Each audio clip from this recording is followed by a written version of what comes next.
Bonjour les amis, j'espère que vous allez bien.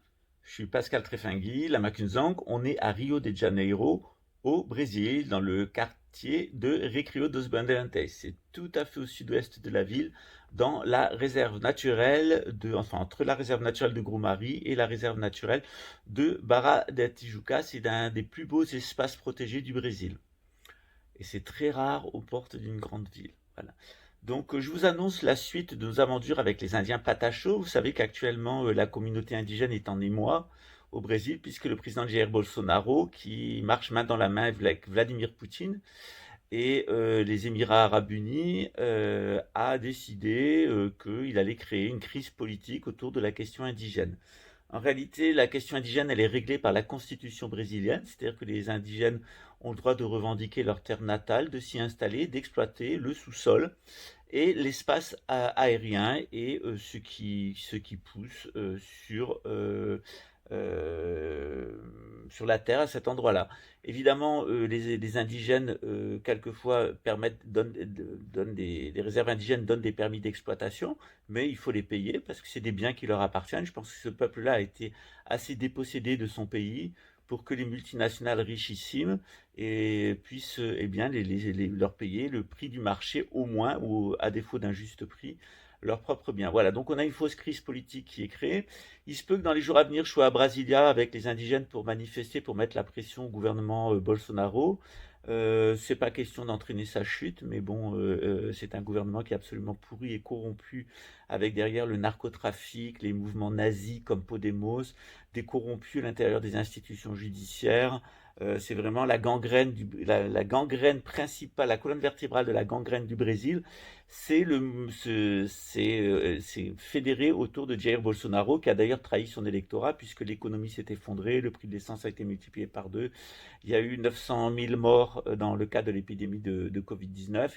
Il est majoritaire à la Chambre des députés, mais il s'est montré incapable de gouverner d'une quelconque manière. Le Brésil est dans une crise économique extrêmement profonde, avec un des taux de chômage jamais atteints et de désinvestissement. Dans ce contexte, évidemment, le retour du président Lula, qui avait créé une classe moyenne, qui avait fait sortir 20 millions de Brésiliens ou 50 millions de Brésiliens de la pauvreté extrême, etc., ben, accueilli par tout le monde, à bras ouverts, tout le monde se réjouit du retour du président chrétien social Lula da Silva. Dans ce contexte-là, je vais vous mettre la suite des entretiens que nous avons eus avec un des chefs indigènes, Paolo, qui est l'oncle de Tawari.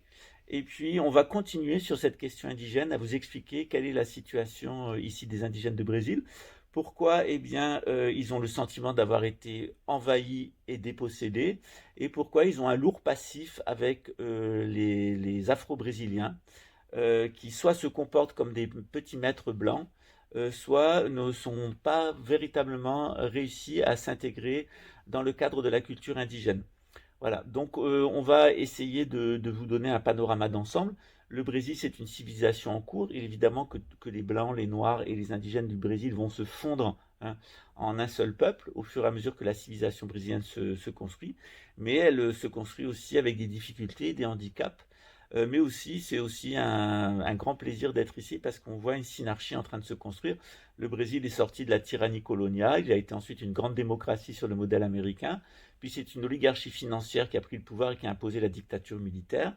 Puis ensuite, eh bien, on a eu la venue du socialisme avec Lula, qui a permis à une classe moyenne et à la religion de reprendre ses couleurs au Brésil. Et maintenant, avec le retour probable de la famille impériale du Brésil au pouvoir, on est très très proche de devenir une véritable synarchie. Donc c'est toujours un petit peu enthousiasmant pour un intellectuel comme moi, un observateur du monde, de se trouver dans un processus historique. Alors c'est sûr qu'il y a des tensions. Il y a la tentation du nationalisme indigène. Il y a la tentation de la victimisation chez les Noirs qui est permanente ici, et derrière laquelle ils se cachent dès qu'un Noir se fait arrêter parce qu'il est un menteur, un voleur et un escroc, il vous accuse d'être raciste. C'est pratique pour se défendre. Si les policiers l'arrêtent, c'est pas parce qu'il a volé, c'est parce que les policiers sont racistes. D'ailleurs, souvent, à 90%, les policiers sont noirs.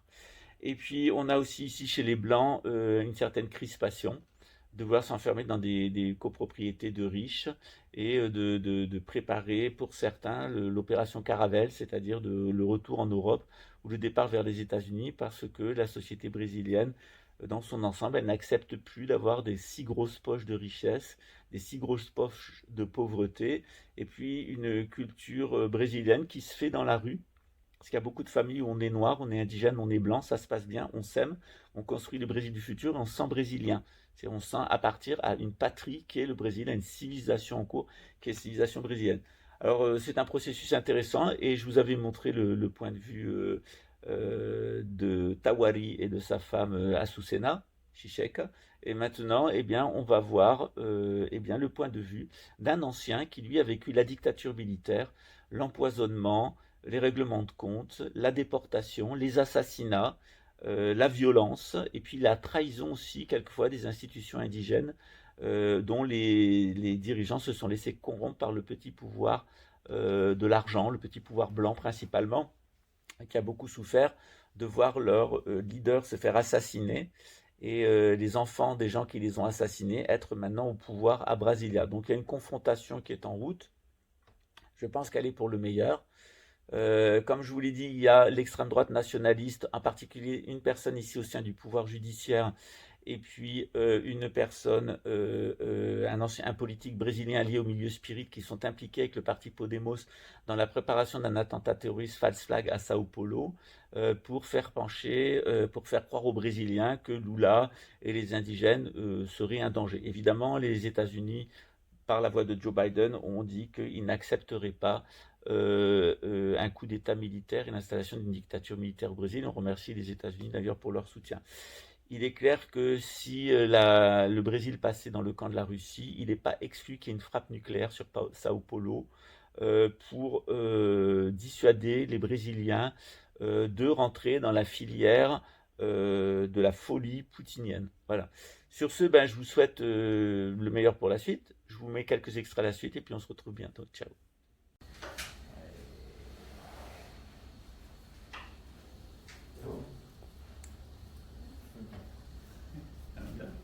Ah, também.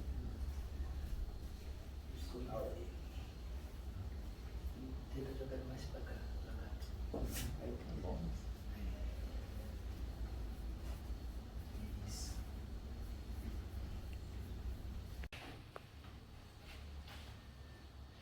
Avancer déjà. Je coupe et je relance. Tu lances. On connaît son passé, bien, on envisage mieux son présent et puis on a une meilleure idée de sa destination. Imaginez que vous partiez en voiture, arrivez à un feu, eh bien, vous avez un petit moment comme ça d'attente, un peu moins d'agitation, et puis vous avez oublié d'où vous venez, où était votre maison, vous n'avez plus aucune idée de où vous allez. Ben, c'est ce que la situation que rencontre la plupart des gens à notre époque. Il y a un espèce de vide existentiel. Alors quand on a monté des étages de la pyramide de Maslow, quand on on mange, quand on est en bonne santé, quand on est intégré dans une vie sociale, il y a un moment où on se pose la question des origines.